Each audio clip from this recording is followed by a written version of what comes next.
اللہ کے محبوب علیہ السلام ایک دن کہیں جا رہے تھے تو سوا نامی ایک شخص کے پاس ایک گھوڑا تھا، حضور کو پسند آ گیا تو اسے کہا کہ یہ گھوڑا بیچتے ہو؟ اس نے کہا جی بیچتا ہوں، کتنے کا سودا طے ہو گیا؟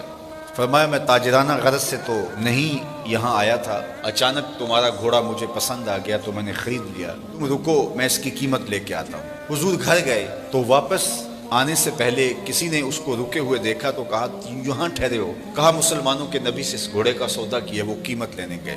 کتنے کا سودا؟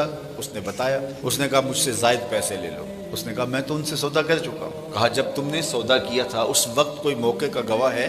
کہا کوئی نہیں تھا۔ تو کہا مکر جانا، زیادہ پیسوں کے لالچ میں آ گیا۔ اتنے میں حضور تشریف لائے، حضور نے قیمت دینا چاہی تو اس نے کہا میں تو آپ سے سودا ہی کوئی نہیں کیا۔ حضور کہیں کہ تیرا میرا بھی سودا ہوا، وہ صاف مکر گیا، میرا تو آپ کا کوئی سودا ہی نہیں ہوا۔ اسی تکرار میں لوگ جمع ہو گئے۔ جب لوگوں کا ہجوم بنا تو سوا نے سوچا کہ صادق بھی یہ ہیں، امین بھی یہی ہیں، لوگ انہیں ہی سچا کہیں گے، مجھے جھوٹا کہیں گے۔ میرا تو خیال تھا انکار کروں گا تو گزر جاؤں گا اور مہنگے داموں بیچ لوں گا، تو یہ تو میں پھنس گیا۔ لیکن اس نے کہا اچھا مجھے آپ بتائیے، جب دو آدمیوں کے مابین یوں نزاع بن جائے تو آپ کی شریعت میں تصفیہ کی صورت کیا ہے؟ میرے حضور نے فرمایا کہ میری شریعت تو یہ کہتی ہے کہ جو شخص مدعی ہے وہ گواہ لائے اور جو انکار کرتا ہے وہ قسم دے۔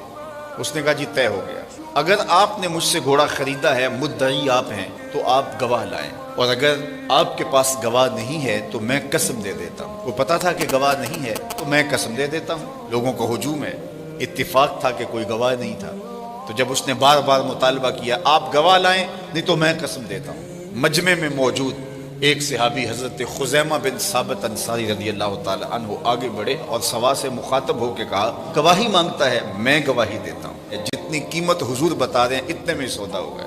اس نے مفت تو دیا نہیں تھا، زیادہ پیسوں کے لالچ میں آ گیا تھا اور مکر گیا تھا۔ اس نے کہا جی ٹھیک ہے میرا مطالبہ پورا ہو گیا، لائیے قیمت، اور یہ رہا گھوڑا۔ حضور نے گھوڑا پکڑا، لوگ ہٹنے لگے، مجمع چھٹنے لگا، تو حضور نے حضرت خزیمہ کو بلایا، کہا خزیمہ گھوڑا بھی مل گیا، بات بھی سچ تھی، لیکن تم نے کیسے گواہی دی؟ تم تو موقع پہ موجود ہی نہیں تھے۔ سنو حضرت خزیمہ نے کیا جواب دیا، آپ کے سینے میں ٹھنڈ پڑ جائے گی۔ عرض کی حضور آپ کے کہنے پہ ہم نے رب کی گواہی دے دی۔ یہ گھوڑا کیا ہوتا ہے؟